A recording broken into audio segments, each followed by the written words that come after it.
Hello guys, welcome back to the channel YouTube Demystify. We will be continuing with our approaches to Indian philosophy semester 5 Bachelor of Arts in Philosophy syllabus, and this topic is again which is based on materialism. Okay, so now ये materialism को एक बहुत ही अलग light में view करेगा. तो जो हमारे ऑथर है इस पेपर में वो पहले ही बोल देते हैं कि मटीरियलिज्म जो इंडियन फिलोसफी में जिस तरीके से प्रैक्टिस करा गया है उसको एक सीरियस रिविजन की ज़रूरत है. यानी कि एक नया रिकॉग्निशन चाहिए, एक नई डेफिनेशन चाहिए. डेफिनेशन इन द सेंस कि नॉट उसका मीनिंग चेंज होना चाहिए, बट जिस तरीके से मटीरियलिज्म को एसोसिएट किया जाता है इंडियन फिलोसफी के साथ उसे चेंज होना पड़ेगा. ओके तो ये एक अजम्पशन है, ये एक मिथ है जो हम पहले भी पढ़ चुके हैं कि इंडियन फिलोसफी जो वो स्पिरिचुअल है वो, एंड मटीरियलिज्म जो है वो सिर्फ लोकायत दर्शन या फिर जो जिसके ऑथर है बृहस्पति से वही रिप्रेजेंट करते हैं. चारवाक स्कूल जिसे बोला जाता है, तो Charvaka Lokayata are the name for the same school. तो ये एक मिथ है कि इंडियन फिलोसफी जो वो स्पिरिचुअल है नेचर में, एंड सिर्फ चारवाक स्कूल मटीरियलिस्टिक स्कूल है. ये गलत है. किसी भी केस में मतलब मटीरियलिस्ट जो है इंडिया में वो बहुत ज़्यादा रिवर्ड या बहुत ज़्यादा not I won't say respected, but yes materialism हमेशा एक डाउन साइड पे रहा है. और it is considered the view of the devils एक तरीके से कि दिस इज समथिंग बैड, कि आप वर्ल्डली हैप्पीनेस वगैरह में. चारवाक तो इतना ज़्यादा कंडेम करा गया है, मतलब जो ब्राह्मणिकल सिस्टम्स थे उन्होंने तो चारवाक सिस्टम को इतना कंडेम किया है कि वो इंडियन फिलोसफी में चारवाक के लोकायत दर्शन को अपना इंडियन फिलोसफी का पार्ट तक नहीं मानते थे. हमें बहुत सारे फिलोसफर्स देखने को मिल जाएंगे. जब रिवाइवल हुआ इंडियन फिलोसफी का 19th सेंचुरी में, तो कई फिलोसफर्स ने तो चारवाक को as a school of Indian philosophy ही लीव आउट कर दिया. ओके तो भट्ट और गुणरत्न जैसे फिलोसफर्स जो है वो चारवाक्स को या मतलब मटीरियलिस्ट को बेसिकली फूल्स बुलाते थे, वराक्स. एंड बृहस्पति मिश्र जो थे ही वुड ऑल्सो लाव. सो इन द सेंस कि चारवाक या it's not only Charvak school but materialistic school. लेकिन एक इशू जो आता है वो ये है कि हम इंडियन मटीरियलिज्म को बस चारवाक स्कूल के साथ एसोसिएट कर लेते हैं. तो इस वजह से अगर मटीरियलिज्म की बात होती है तो मेजरली नाम आता है सबसे पहले लोकायत दर्शन या फिर Charvak school. So what the author will do and what we are going to do throughout this whole reading is कि हम लोग मटीरियलिज्म के पर्सपेक्टिव से इंडियन फिलोसफी को समझने की कोशिश करेंगे. और एक क्वेश्चन आता है कि क्या Lokayata are the only representatives of Indian materialism? That is no, they are not the only ones. उसके अलावा में मटीरियलिज्म जो है वो एग्जिस्ट करता था चारवाक के पहले भी. तो प्रोफेसर वॉल्टर रूबन जो है उन्होंने खुद ने भी ये, Walter Ruben is a professor जिन्होंने इंडियन फिलोसफी में काफ़ी डीप स्टडी की है, एंड उनके बहुत सारे सोर्सेज हमारे पास इंडियन फिलोसफी के लिए अवेलेबल है. तो उन्होंने भी कहा है कि उपनिषद्स में भी, उपनिषद्स जो अपने आप को वेदास का एक एक्सटेंशन क्लेम करते हैं, और उपनिषद्स इन द सेंस कि उपनिषद्स तो आर टेक्स्ट, बट बेसिकली जो उपनिषदिक राइटर्स थे वो अपने आप को वेदास का एक एक्सटेंशन क्रिएट करने जैसा बताते थे. तो हमें उपनिषद्स में भी चारवाक्स के पहले मटीरियलिज्म हमें देखने को मिलता है कि मतलब even before Charvak came into circulation हमें उपनिषद्स में जो है वो मटीरियलिस्टिक स्टैंड पॉइंट देखने को मिल जाता है.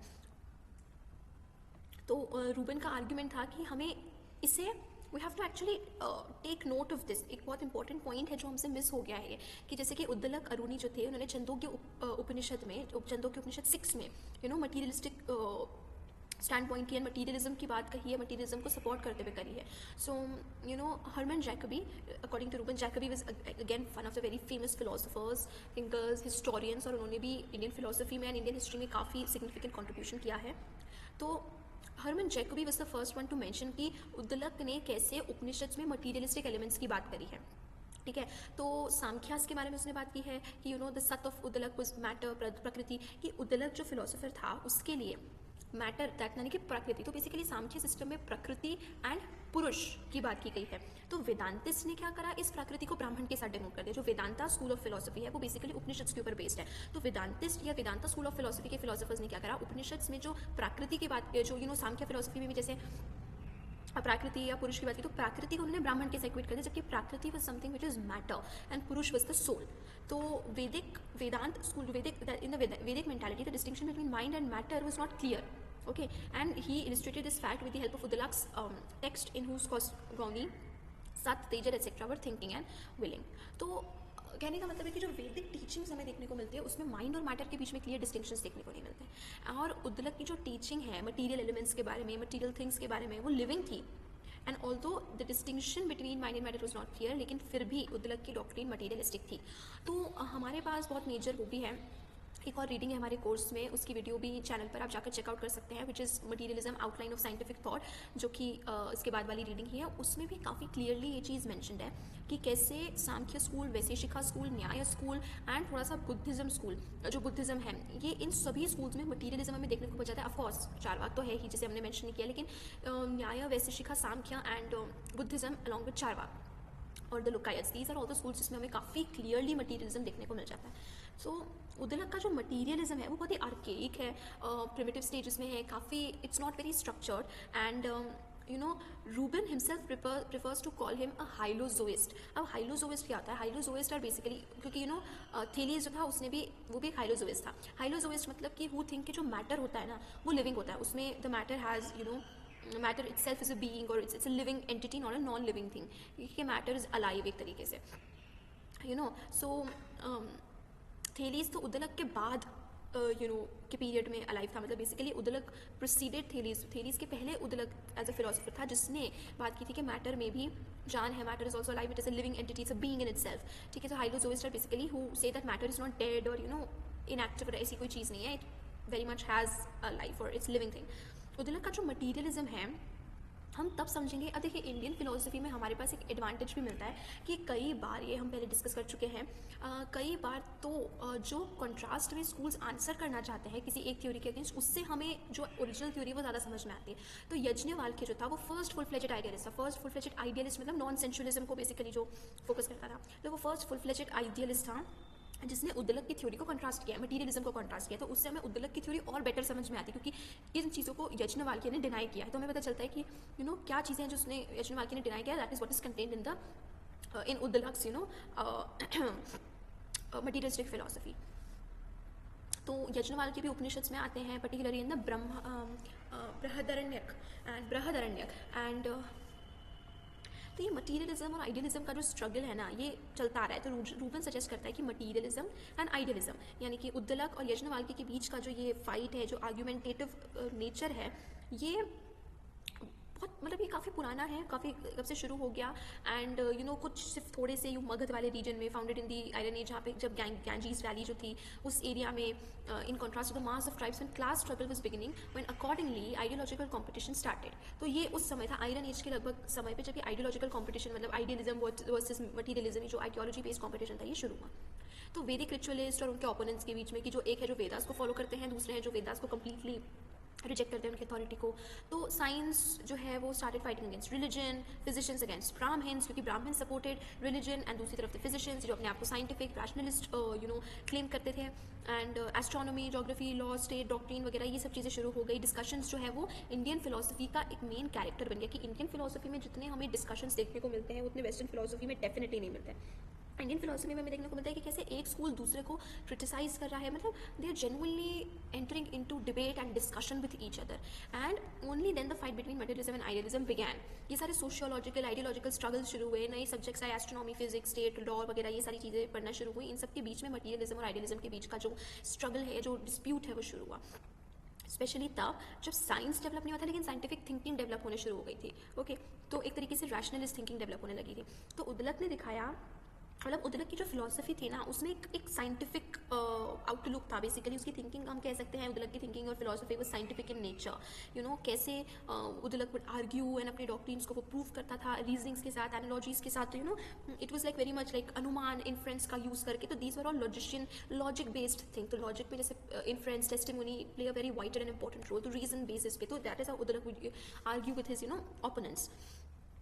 Now, it will be very shocking to our orthodox thinkers for whom not to speak of recognizing materialism in the views of such a venerable sage as Udalak Aruni. The very possibility of imagining any clash of ideas among the Upanishadic seers is a scandal and sacrilege. क्योंकि जो वैदिक ना देखो एक difference भी है लेकिन एक सिमिलैरिटी भी है. हम बोल रहे हैं ब्राह्मण्स, हम बोल रहे हैं वैदिक फिलोसफर्स, हम बोल रहे हैं वैदिक सिस्टम. तो कहीं ना कहीं एक दूसरे के साथ हम ओवरलैपिंग तरीके से यूज़ कर सकते हैं. तो ये यू नो उन वैदिक basically Orthodox thinkers, Orthodox is again another overlapping term for वैदिक थिंकर्स, क्योंकि ऑर्थोडॉक्स का मतलब इस सेंस में, इंडियन फिलोसफी के सेंस में होता है कि वो स्कूल्स जो कि फिलोसफी जो कि वेदास की अथॉरिटी को एक्सेप्ट कर रहे हैं, अनऑर्थोडॉक्स जो कि वेदास की अथॉरिटी को रिजेक्ट कर रहे हैं. तो उपनिषद जो थे वो एक तरीके से वेदास के एक्सटेंशन ही माने गए, लेकिन उपनिषद्स में ही हमें वेदास के कॉन्ट्रडिक्टरी आइडियोलॉजीज एंड थ्योरीज मिलती है. It's a very shocking thing for, मतलब the Brahmins won't even accept something like this. So later Indian philosophy जो है उसका बेसिक जो है is asserted that the characteristic thesis of materialist is the bhuta chaitanyavada. भूत चैतन्यवाद है देहात्मवाद. अभी देहात्मवाद क्या होता है? देखिए देहात्मवाद ये होता है कि कॉन्शियसनेस जो है ना वो भी मटीरियल नेचर पे, वो इममटीरियल नहीं है. तो वो मटीरियल एलिमेंट से बना है, और फिर उसके बाद कॉन्शियसनेस जो हमारा मैटर से बना हुआ है वो हमारी बॉडी में ट्रांसफर हो जाता है।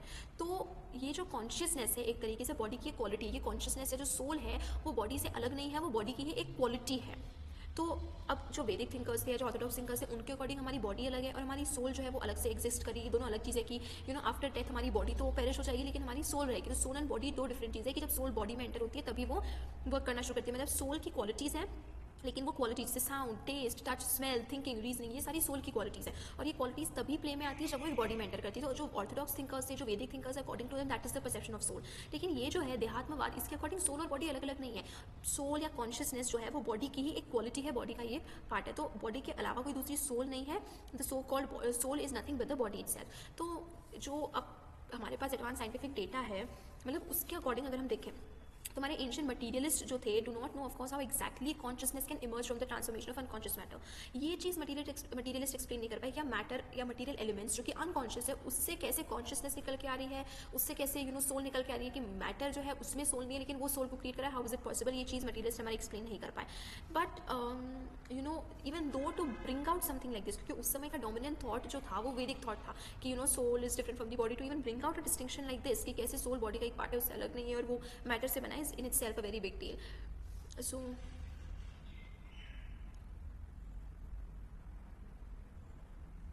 तो अब मटीरियलिस्ट इसको आंसर कैसे करता है कि जैसे वाइन है, वाइन जो है वो ग्रेप से बनती है, ठीक है।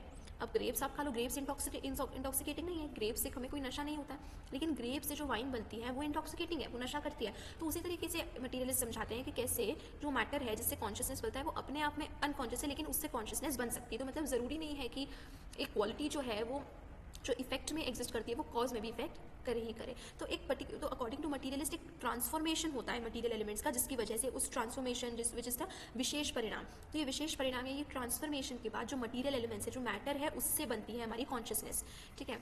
तो judging from the strenuous efforts of various sophisticated philosophers of the later times to refute and reject this position at any cost, we can easily argue that materialistic position is after all not so naive.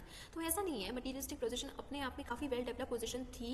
एक बात अलग है कि वैदिक philosophers या thinkers ने या Orthodox thinkers ने उसे हमेशा मटीरियलिस्टिक अप्रोच को हमेशा पुश डाउन करने की या दबाने की कोशिश की है, ओके।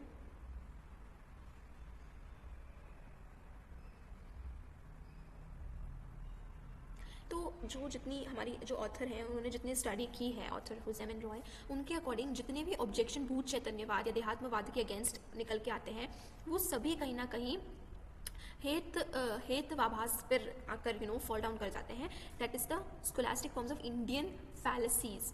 तो एक तरफ हमारे पास क्या है कि जितनी भी इंडियन थ्योरीज है कॉन्शियसनेस को रिगार्डिंग, कॉन्शियसनेस के ओरिजिन को रिगार्डिंग कि हमारी कॉन्शियसनेस या हमारी सोल कैसे ओरिजिनेट हुई, तो सबसे हाईएस्ट साइंटिफिक पोटेंशियल जो है वो ये मटीरियलिस्ट थ्योरी में कि हमारी कॉन्शियसनेस जो है वो मैटर एलिमेंट्स, मटीरियल एलिमेंट्स से ही डेवलप हुई है, ओरिजिनेट हुई है। अब जयंत भट्ट जो है वो न्याय मंजरी में भूत चैतन्यवाद के बारे में कॉन्ट्रडिक्टरी चीज़ या पॉलेमिक इस्टेब्लिश करते हैं। न्याय मंजरी जो है वो हम ऑलरेडी प्रीवियस सेमेस्टर्स में पढ़ चुके हैं, just one portion, very small beginning chapter of it. अब देखिए मटीरियलिस्ट जो है वो कैसे ये एक्सप्लेन करते हैं कि हमारी कॉन्शियसनेस मटीरियल से बनी है। वो दो चीज़ों का यूज़ करते हैं, agreement in presence, agreement in absence. तो agreement in presence is basically anvaya, agreement in absence is basically व्यतिरेक।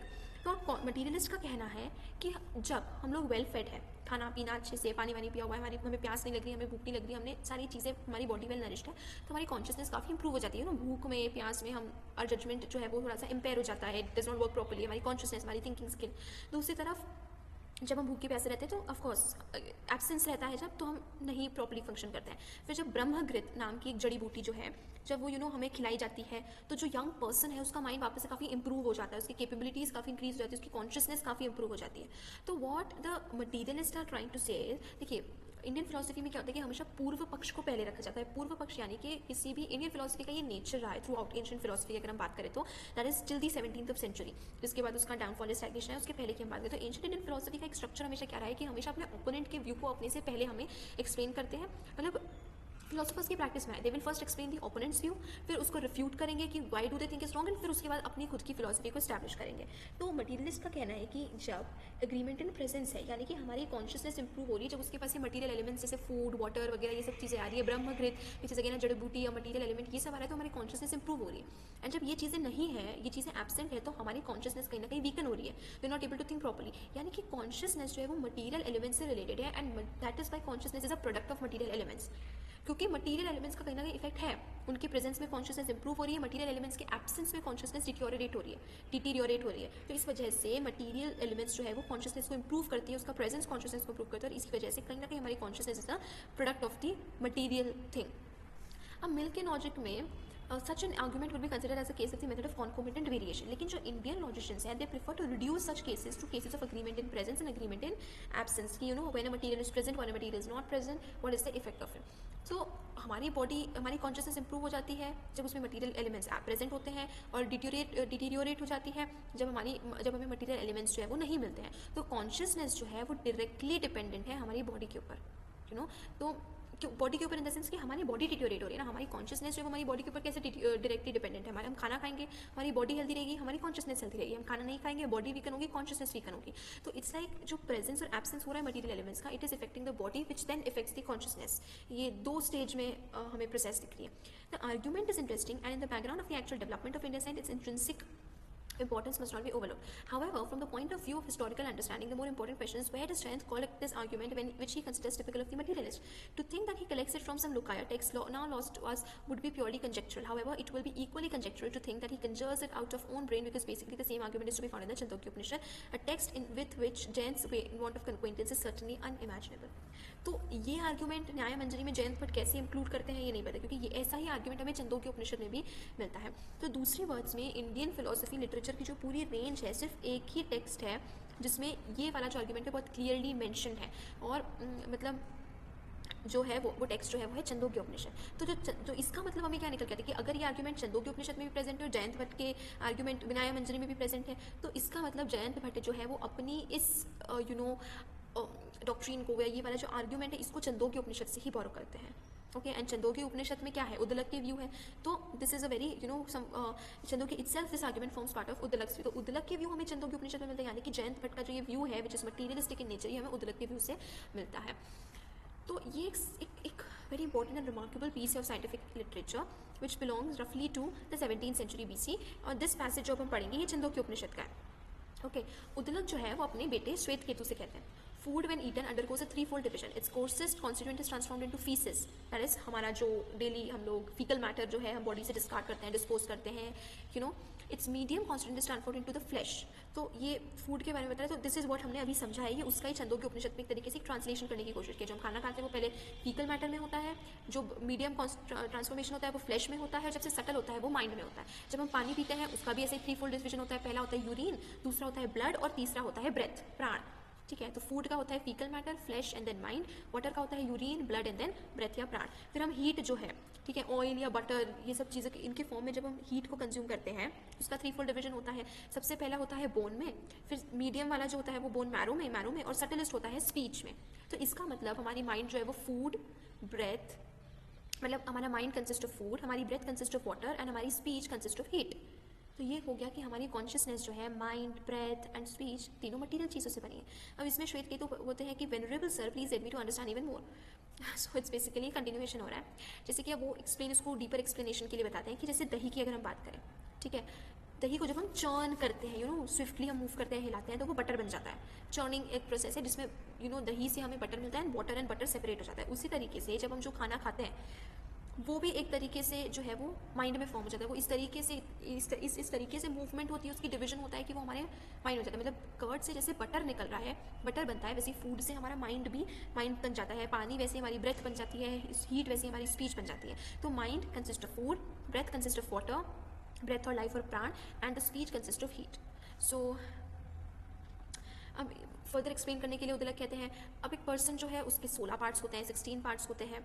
Okay, so for let's say for certain days do not eat any food but drink water only. तो what उद्दलक is trying to say, इसको कैसे prove करते हैं कि आप कुछ दिनों तक खाना मत खाओ, सिर्फ पानी पियो। ओके, तो उससे क्या होगा कि हमारा माइंड वर्क करना ज़रूर थोड़ा कम कर जाएगा, लेकिन वी विल नॉट डाई, हमारी प्राण, हमारी ब्रेथ रहेगी। फिर उसके बाद 15 डेज़ के लिए, क्योंकि okay so Shvetaketu actually does this, 15 days के लिए वो खाना नहीं खाते, सिर्फ पानी पीते हैं। ओके तो अब वो उद्दलक के पास आते हैं, you know Shvetaketu is Uddalaka son, Uddalaka के पास आते हैं, he says now what should I do. Uddalaka says the hymns of the Rigveda, the Yajurveda यानी Yajurveda, the samans that is the Samaveda की melodies, then he said these do not occur to me sir, to him Uddalak then said, just as my dear, of a great mass of fire, only a single piece of coal of the size of a firefly may be left, with which the fire would not thereafter burn much longer. Similarly, only one part of your 16 parts is left, with it you fail to apprehend the Vedas. तो उद्दलक क्या करता है कि Yajurveda, Rigveda, you know Rigveda की hymns बोलते हैं, यजुर्वेद की hymns बोलते हैं, सामवेद की मेलोडीज बोलते हैं, लेकिन श्वेतकेतु को समझ नहीं आता क्योंकि 15 डेज तक उसने कुछ खाया नहीं है। सो उद्दलक कहते हैं कि ऐसा इसलिए हो रहा है क्योंकि तुम्हारे बॉडी के जो 16 पार्ट्स है, उन 16 पार्ट्स में से सिर्फ एक पार्ट बचा है। जैसे कि एक कोयला होता है, वो धीरे धीरे कैसे जलता रहता है, बस फायर प्रोड्यूस नहीं करता, वैसे ही तुम्हारी एक पार्ट है जो बस तुम्हें बेरली अलाइव रख रहा है, पर बाकी जो 15 पार्ट्स है वो नहीं वर्क कर रहे। तुम खाना खाओगे उसके बाद तुम्हें एक्चुअली में समझ आएगा। ओके फिर श्वेतकेतु खाना खाता है, वापस से उद्दलक के पास आता है, फिर जो भी उद्दलक उससे पूछता है श्वेतकेतु सभी चीज़ों को आंसर कर देता है। सो इसी तरीके से तो उद्दलक एक्सप्लेन करते हैं कि कैसे ओके नॉट एबल टू, जब हम जो कोल होती है उसको हम बहुत ज़्यादा ब्रेथ दे, मतलब फूक मार के उसमें आग लग जाती है, तो उसी तरीके से व्हेन यू एट वो फायर आप में वापस से रिकनेफाई इन द सेंस कि you got all the 16 parts back over, तो जो कि फूड से आपको पूरी एनर्जी वापस मिल गई, आपके 16 पार्ट्स मिल गए। तो दिस इज अ स्टोरी, ठीक है, छंदोग्य उपनिषद में मेंशन है। Now let's return to the argument attributed by Jayant Bhatt to the materialist, की मटीरियलिस्ट के बारे में कैसे जयंत भट्ट ने बोला है। सो जयंत भट्ट जो है वो ये चीज़ एडमिट करते हैं कि जो हमारा पति चेतन है, यानी कि जो हमारी कॉन्शियसनेस है वो इम्प्रूव होती है जब हम प्रॉपर्ली वेल फेड होते हैं, एंड जब प्रॉपर्ली वेल फेड नहीं होते हैं तो हमारी कॉन्शियसनेस का एक डीजनरेशन होता है। तो उद्दलक का मतलब जो डेमोन्स्ट्रेट करना चाहता है वो ये है कि हमारी बॉडी डायरेक्टली हमारे नरिशमेंट पे डिपेंडेंट है और हमारा जो कॉन्शियसनेस है वो पूरी हमारी बॉडी के ऊपर डिपेंडेंट है। So that in the presence of this nourishment there is also present the improved consciousness, और एब्सेंस ऑफ नरिशमेंट में है हमारी एब्सेंस ऑफ इम्प्रूव्ड कॉन्शियसनेस, यानी कि एब्सेंस ऑफ हमारी बेटर कॉन्शियसनेस। तो ये चीज़ जो है वो काफ़ी क्लियर है कि Jayant finds all the clues to what he considers to be a basic materialist argument, ठीक है। तो बहुत ही बेसिक आर्ग्यूमेंट है ये प्रूव करने के लिए कि कैसे हमारी कॉन्शियसनेस जो है वो हमारे मटीरियलिस्ट उससे बनी हुई है, और ये चीज़ यही आर्ग्यूमेंट जो है छंदोग्य उपनिषद में भी मेंशन है बाय उद्दलक अरुणी। तो देयरफॉर जो रूबन ने डिस्कवरी की है मटीरियलिज्म की उद्दलक अरुणी की टीचिंग में, ये काफ़ी वर्थफाइल होगा हमारे ऑर्थोडॉक्स थिंकर्स के लिए याद रखना कि ये मतलब over 1000 years before Ruben one of the keenest of our traditional thinkers already discovered it, कि ऐसा नहीं है कि अभी के फिलोसफर्स, बिकॉज ऑफ कोर्स जो वैदिक थिंकर्स है, जो ऑर्थोडॉक्स थिंकर्स है, they won't be very happy with this fact कि कैसे उपनिषद में मटीरियलिज्म की बात की गई है। तो what Ruben points out that this is not something that I had discovered, ये मुझसे हज़ारों साल पहले ही जयंत भट्ट ऑलरेडी डिस्कवर कर चुके थे, though it is needless to add that he gives to this argument a clearer logical shape and puts it in terminologies of later times. Nevertheless, the argument is the same and it is obviously in defense of the materialistic position. तो जो जयंत भट्ट का argument है ना, agreement in presence और agreement in absence, जो हमने उद्दलक और श्वेतकेतु की स्टोरी पढ़ी है वही चीज़ है, बस जयंत भट्ट ने उसको अलग तरीकों से एक्सप्लेन करा है।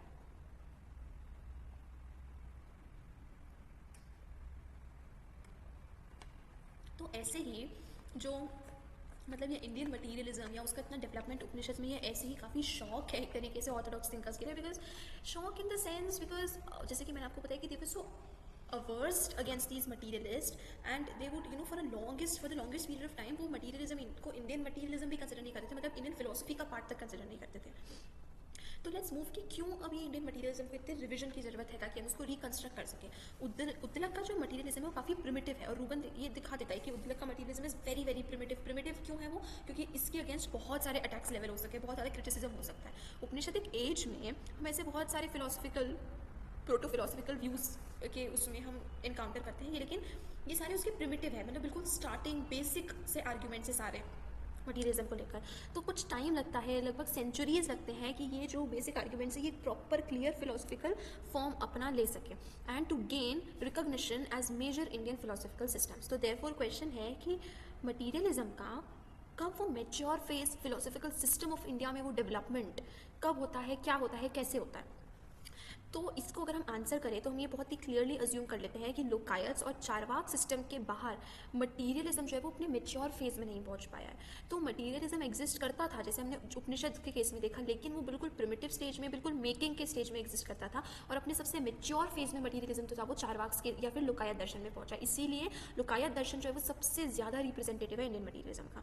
अब हम जब कौटिल्य के अर्थशास्त्र के साथ अगर हम शुरू करें, with the discovery of Jacobi's writings, we have acquired a positive starting point for constructing the history of Indian philosophy। तो ये काफ़ी वेल नोन चीज़ है कि जो अर्थशास्त्र है वो सिर्फ फिलोसफी के ऊपर एक ट्रीटीस ही नहीं है, ठीक है, और compendium of the Indian philosophical system like that of Madhava और हरिभद्र। तो फिर जेकबी क्यों समझते हैं कि अर्थशास्त्र से, मतलब of course it is very unusual कि हम अर्थशास्त्र के साथ शुरू कर रहे हैं इंडियन फिलोसफिकल सिस्टम का रिकंस्ट्रक्शन या उसके हिस्ट्री ऑफ इंडियन फिलोसफी का रिकंस्ट्रक्शन। तो दो ये प्राइमरीली वर्क है एंशिएंट पॉलिटिक्स का, कि अर्थशास्त्र में एंशिएंट पॉलिटिक्स है, यू नो जिसको बोले रणनीति, राजनीति, शास्त्र नीति, सभी चीज़ों के बारे में मेंशन्ड है, अर्थशास्त्र, कॉमर्स, बिजनेस, ट्रेड। लेकिन इसमें काफ़ी क्लियर कट हमें एक सिस्टमैटिक क्लासिफिकेशन दिखता है ब्रांचेस ऑफ नॉलेज का, और ये चीज़ हम थोड़ा सा कॉन्सेप्शन ऑफ फिलोसफी भी पढ़ चुके हैं। हाँ, हमारा जो सेकेंड यूनिट है उसमें हम ये थोड़ा सा डिस्कस कर चुके हैं कि कैसे कौटिल्य ब्रांचेस ऑफ नॉलेज या विद्यास के बारे में बात करता है, ठीक है, और वो दिखाता है कि जो फिलोसफिकल सिस्टम है, जो फिलोसफी है, वो एक ब्रांच ऑफ नॉलेज है। तो जैसे कौटिल्य दिखाता है कि स्क्रिप्चर्स एक ब्रांच ऑफ नॉलेज है, फिलोसफी एक ब्रांच ऑफ नॉलेज है, ट्रेड एंड कॉमर्स है, साइंस एंड पॉलिटी है। तो हम जैकबी का एनालिसिस देखेंगे अर्थशास्त्र को लेकर, though on consideration purely textual we have to break away from him on a question which is really crucial for understanding the materialistic tradition in Indian philosophy. The main points of Kautilya throwing light on the philosophical situation of his time may be summed up as follows। हम देखेंगे कि कौटिल्य जो branches of knowledge या विद्यास की बात करते हैं उसने एक फिलोसफी को बोलते हैं, तो कौटिल्य का फिलोसफी को क्या लेना है। सबसे पहले वो 4 ब्रांचेस ऑफ नॉलेज को करते हैं जिसको वो अन्वीक्षिकी, त्रायी, वार्त और दंड नीति कहते हैं। तो अन्वीक्षिकी इज समथिंग जो वो फिलोसफी के लिए रेफर करते हैं। तो अन्वीक्षिकी जो है is to be placed 3 and only under Anvikshiki सिर्फ 3 सिस्टम्स ऑफ फिलोसफी आने चाहिए, सांख्य, योग और लोकायत। तो कौटिल्य कहते हैं कि अन्वीक्षिकी, त्रायी, वार्ता, दंड नीति, ठीक है, dandaniti science and polity, varta is trade and commerce, and Anvikshiki is philosophy. Philosophy जो अन्वीक्षिकी उसके अंदर सिर्फ 3 सिस्टम्स आने चाहिए, Samkhya system, Yoga system and Lokayata system. तो कौटिल्य जो है वो कहते हैं कि अन्वीक्षिकी जो है which is philosophy, Jacobi renders Anvikshiki et cetera is philosophy, theology, science of industry, statecraft, मतलब उसके लिए trayi is theology, basically scriptural knowledge, religious knowledge, varta is industry, commerce, और फिर रणनीति, साइंस एंड पॉलिटी हम देख चुके हैं। इनमें से जो पहले 2 है उनको हमें ध्यान रखना है, क्योंकि हमारी फिलोसफी एंड हमारी स्क्रिप्चरल नॉलेज या रिलीजियस नॉलेज या थियोलॉजी जो है वो है जो हमारी फिलोसफी से रिलेटेड, मतलब उस पर हमें ज़्यादा ध्यान देना है। अन्वीक्षिकी जो है वो लॉजिक के लिए बहुत पुराना इंडियन टर्म है जिसको हम लेटर ऑन तर्क विद्या या हेतु विद्या के जैसे जाने लगे, मतलब लॉजिक को अब हम तर्क विद्या की तरह या हेतु विद्या की तरह जाने लगे। जो पनीनी है वो सजेस्ट करता है कि अन्वीक्षिकी, इसको इसलिए बुलाते हैं अन्वीक्षिकी क्योंकि इसका ऑब्जेक्ट है अन्विक्षा। अन्विक्षा मतलब आफ्टर नॉलेज, अन्व इक्षा, तो anv is after, anu is after and iksha is knowledge, तो अनु इक्षा आफ्टर नॉलेज। तो उसको हम अन्वीक्षिकी को हम आफ्टर नॉलेज के लिए एक देख सकते हैं, क्योंकि लेकिन एक बात है कि लेटर टाइम्स में हम आफ्टर नॉलेज के लिए अनुमान का यूज़ करते थे, अनु इज आफ्टर एंड मान इज नॉलेज। तो अनुमान is nothing but the Indian word for inference. Inference के लिए हम अनुमान का यूज़ करते थे, inference and testimony, verbal testimony जैसे होता है, तो इन्फ्रेंस वाज दी, इन्फ्रेंस का इंडियन वर्ड वाज अनुमान। तो न्याय सूत्र में गौतम एक्सप्लेन करता है कि क्या रीजंस थे हम इन्फ्रेंस को आफ्टर नॉलेज बोलते थे, क्योंकि इन्फ्रेंस जो है उसको हम आफ्टर नॉलेज क्यों बुलाते थे, इन्फ्रेंस जो कि वो परसेप्शन के बाद थे। परसेप्शन हमने हमारा हो गया, हमने देख लिया एक परसेप्चुअल एविडेंस, परसेप्चुअल एविडेंस के बेसिस पे हम कोई भी चीज़ को इन्फ्रेंस करते थे उसके बाद में, तो that is why it was called the after knowledge. तो for the moment the point is that anviksha been etymologically equivalent to anumana. तो अगर हम एटिमोलॉजी से देखें, अगर हम लिटरल ट्रांसलेशन से देखें तो अन्वीक्षिकी जो है उसका मतलब अनुमान है, लेकिन और इसीलिए एंशिएंट वर्ड के हिसाब से अन्वीक्षिकी जो है उसका मतलब क्या है, anumana vidya, that is the science of inferential knowledge, which is basically inference करना किसी चीज़ को। The Amarkosh also retains this old tradition and equates अन्वीक्षिकी with तर्क विद्या और लॉजिक। तो तर्क विद्या, लॉजिक में हम क्या करते हैं, inductive reasoning, that is what is it, कि अन्वीक्षिकी को हम कैसे इन्फ्रेंस के साथ और फिलोसफी के साथ, लॉजिक के साथ बेसिकली रिलेट करते हैं। तो जेकबी जो है rendering of the word as philosophy is to be taken with this reservation that Kautilya himself does not allow within his concept of philosophy any place for the alleged mystical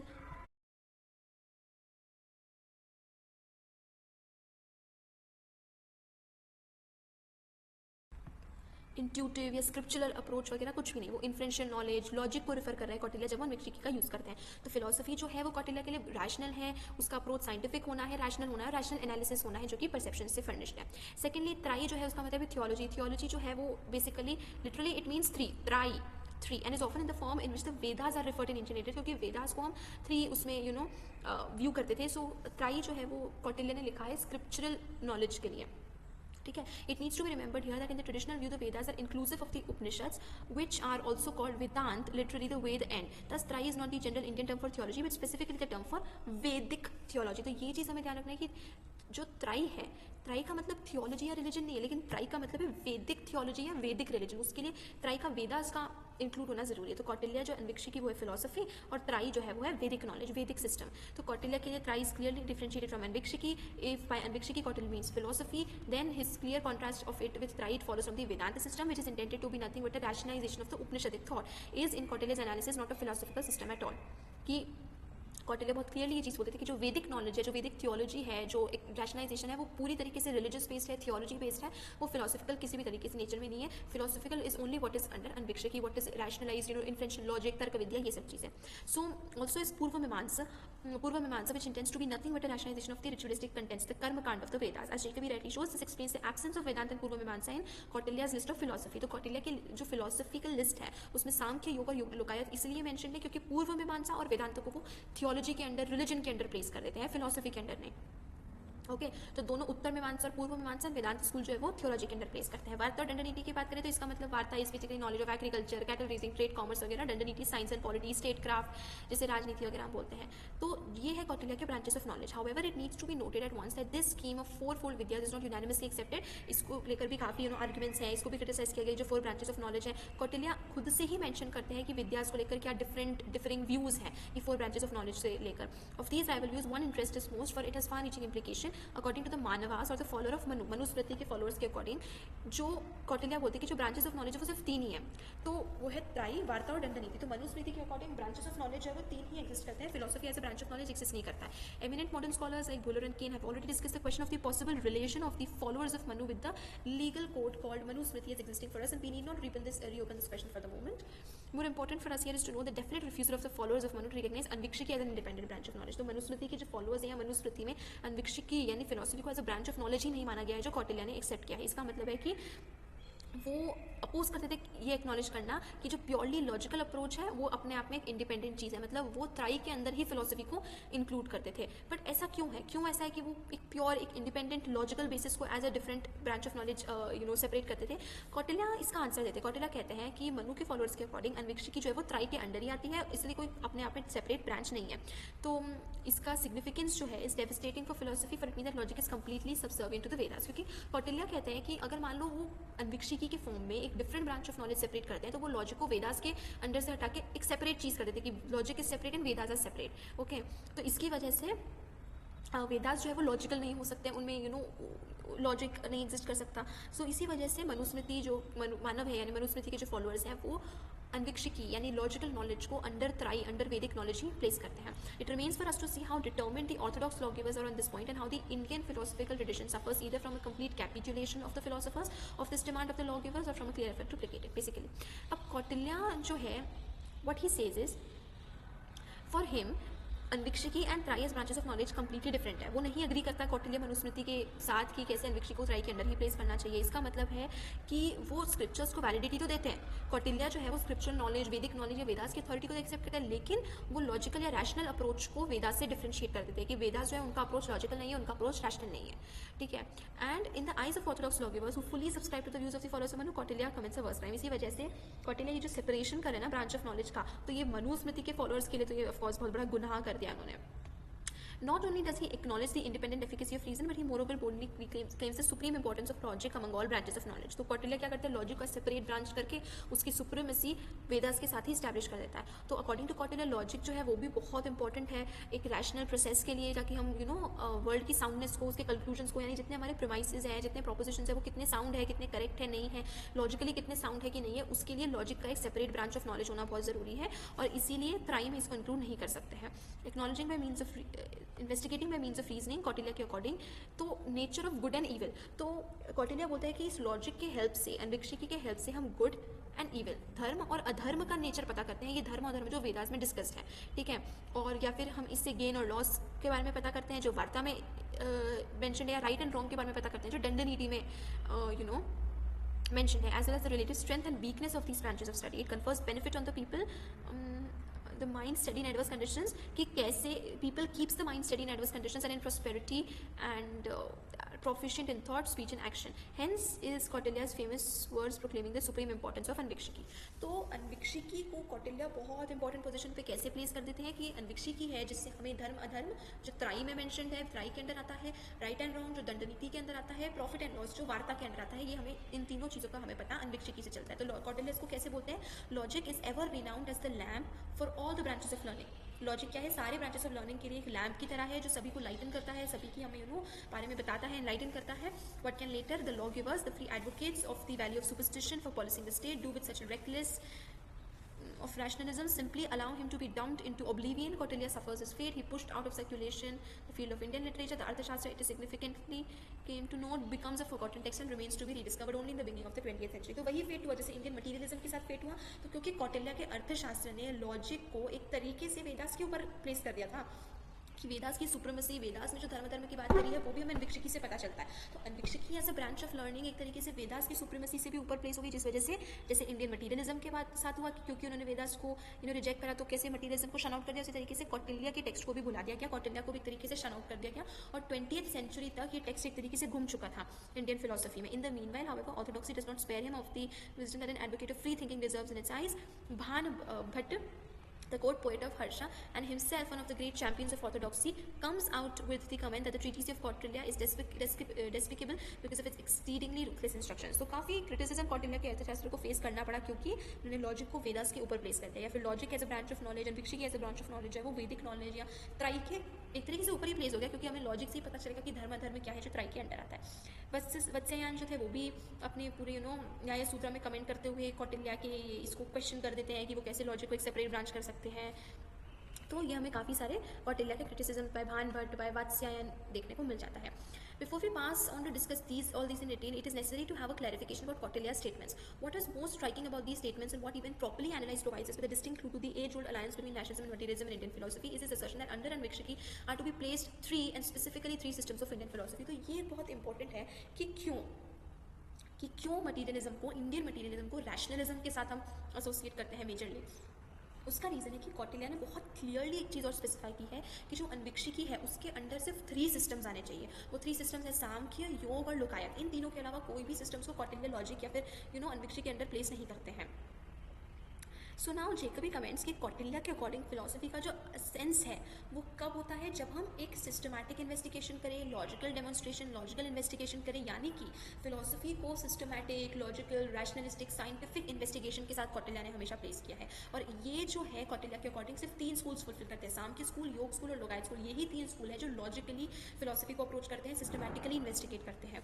Now, there's something strange about this. जो materialism है लोकायत का वो काफ़ी well known है और एक तरीके से ऑर्थोडॉक्सी और रिलीजन के बिल्कुल ही अगेंस्ट है. लेकिन सांख्य और योग की जो फिलोसफीज़ हैं, यानी कि सांख्य के सबसे फेमस फिलोसोफर कपिल एंड योग के सबसे फेमस फिलोसोफर पतंजलि, ये जनरली वैदिक फिलोसफी को एक्सेप्ट करते हैं. तो जो कौटिल्य है वो बेसिकली 3 ऐसे फिलोसफर्स के साथ एसोसिएट करता है जो कि काफ़ी कंफ्यूजिंग है, क्योंकि उन 3 फिलोसफर्स में से एक फिलोसफर जो है वो तो बिल्कुल ही वैदिक फिलोसफी को रिजेक्ट करते थे और बाकी 2 कुछ लेवल तक वैदिक फिलोसफी को एक्सेप्ट करते हैं. ठीक है. So there is now that in Kautilya's understanding the 3 philosophies are closely related. Nothing else in Indian wisdom has for him the claim to be called Anvikshiki. कि क्यों कौटिल्य इन तीनों डिस्टिंक्ट फिलोसफीज को एक ही ब्रांच में प्लेस करते हैं, that is very confusing. This again is perplexing. Jacobi seeks to explain his silence over Buddhism and Jainism by Kautilya's sectarian animosity. This Brahmin writer on statecraft completely ignores Buddhism and Jainism because these seek to set aside the political and social institutions resting on Brahminical groundwork. Because Buddhism and Jainism तो Brahminism के completely against है, तो कौटिल्य इसलिए Buddhism और Jainism को भी as schools of Indian philosophy completely ignore कर देते हैं. और कौटिल्य जो था वो तो खुद ही अपने आप में एक ब्राह्मण था, तो he would not really engage with something जो कि नॉन ब्राह्मण है जैसे बुद्धिज्म और जैनिज्म. तो अब लेकिन इससे हमें ये समझ में नहीं आता है कि वो लोकायत को क्यों फिर इग्नोर नहीं करती, क्योंकि लोकायत भी एक तरीके से एंटी ब्राह्मण, नॉन ब्राह्मण चीज़ है. So on the other hand it is not inconceivable that in Kautilya's time Buddhism and Jainism are yet to quite acquire form of the powerful Americanized philosophical theological movements, and such it would be chronologically incongruous to expect Kautilya to be greatly concerned with these. तो एक तरफ तो हम कहीं ना कहीं ये speculation लगाते हैं कि उसने बुद्धिज्म जैनिज्म को इसलिए इंक्लूड नहीं किया क्योंकि वो ब्राह्मणिज्म के अगेंस्ट है, लेकिन एक रीज़न ये भी है कि उस समय बुद्धिज्म एंड जैनिज्म एकदम वेल डेवलप्ड फॉर्म में नहीं आए थे, तो कौटिल्य इतना कंसर्न नहीं था उनके साथ कि as proper schools of philosophy. तो अब बाकी स्कूल्स का हम देखें, क्योंकि यही हमें एक रीजनेबल एक्सप्लेनेशन मिलता है कि क्यों उसने बुद्धिज्म जैनिज्म को इंक्लूड नहीं किया लेकिन लोकायत को इंक्लूड किया, क्योंकि लोकायत भी अपने अप्रोच में एंटी ब्राह्मण है। हम इंडियन फिलोसफी के बाकी स्कूल्स की बात करें तो कौटिल्य जो है वो पूर्व मीमांसा और वेदांत को ऑलरेडी ट्राई के अंडर प्लेस कर लेता है, लेकिन कौटिल्य न्याय वैशेषिका स्कूल्स को क्यों रिप्रेजेंट प्लेस नहीं करता है? This is something which is something question. How are we to account for his omission of the Nyaya Vaisheshika, which among all the traditionally accepted systems of Indian philosophy represents the standpoint of Anvikshik here, logic par excellence, क्योंकि वैशेषिका और न्याय में भी बहुत ही ज़्यादा proper न्याय में, तो अब क्योंकि कौटिल्य जो है वो अन्वीक्षिक के अंदर न्याय वैशेषिका सिस्टम को नहीं इंक्लूड करता है, तो क्या हमें पूरा ये कौटिल्य का जो फिलोसफिकल सिचुएशन है, फिलोसफिकल ब्रांच ऑफ नॉलेज है, पूरी गलत है या क्या है? तो fact is precisely to the contrary. हमारे पास स्टेटमेंट में एक डेफिनेट इंडिकेशन है कि जो रियल फिलोसफिकल सिचुएशन थी इंडिया में वो कितनी इंपॉर्टेंट थी और कितनी ज़्यादा इग्नोर्ड थी। ये चीज़ हमारे पास एक डेफिनेट इंडिकेशन इस चीज़ का है। जो मॉडर्न स्कॉलर्स है वो जनरली इसको मिस क्यों कर देते हैं? क्योंकि वो हमेशा गलत क्वेश्चंस के साथ ऑक्यूपाइड होते हैं स्टेटमेंट पर। वो हमेशा ये ढूंढने की कोशिश करते हैं कि कैसे कौटिल्य जो है वो लोकायत की ही कैटेगरी में सांख्य और योग को प्लेस कर देते हैं। मतलब लोकायत स्कूल और सांख्य योग स्कूल अपने आप में बहुत डिफरेंट स्कूल्स हैं, तो कौटिल्य कैसे एक ही ब्रांच ऑफ नॉलेज के अंदर लोकायत सांख्य और योग तीनों स्कूल्स को प्लेस कर देते हैं, तीनों की वो कर देते हैं। इसके ऊपर कॉन्सेंट्रेट करते वक्त वो ये चीज़ एक बहुत इंपॉर्टेंट क्वेश्चन इग्नोर कर देते हैं, ये चीज़ नहीं वो कर पाते हैं कि योग से कौटिल्य का क्या मतलब हो सकता है, योग को क्यों कौटिल्य अन्वीक्षिकी में करते हैं। तो हम देखेंगे कि क्या इसका आंसर है और क्या क्यों वो न्याय वैशेषिका को इंक्लूड नहीं करता है। जो मॉडर्न स्कॉलर्स है वो बहुत क्विकली ये रेडिली बिलीव कर लेते हैं कि योग जो है वो योग सिस्टम ऑफ पतंजलि के लिए स्टैंड करता है। जो पतंजलि का सिस्टम है वही उनके लिए योग सिस्टम है जिसको कौटिल्य ने इंक्लूड करा है। लेकिन first, not to speak of being a logical और rationalistic approach to reality, Patanjali का योग जो है वो strictly an independent philosophical view है ही नहीं, is not strictly speaking an independent philosophical view at all. तो बेसिकली जो योग है पतंजलि का वो कंप्लीटली फिलोसफिकल नहीं है, वो बेसिकली साइकोफिजिकल प्रैक्टिसेस है। ठीक है, आज का जो हम योगा करते हैं दैट इज़ व्हाट पतंजलि का योग सिस्टम है। तो वो साइकोफिजिकल प्रैक्टिसेस हैं, प्राणायाम करना है, स्ट्रेचिंग करना है, ऑल ऑफ दीज जो योग के अंडर आते हैं, which come down from a holy antiquity and are imagined to be conducive to certain super normal powers. Yoga से आप वो ट्रांसेंडेंटल फेज में पहुंचा जा सकता है।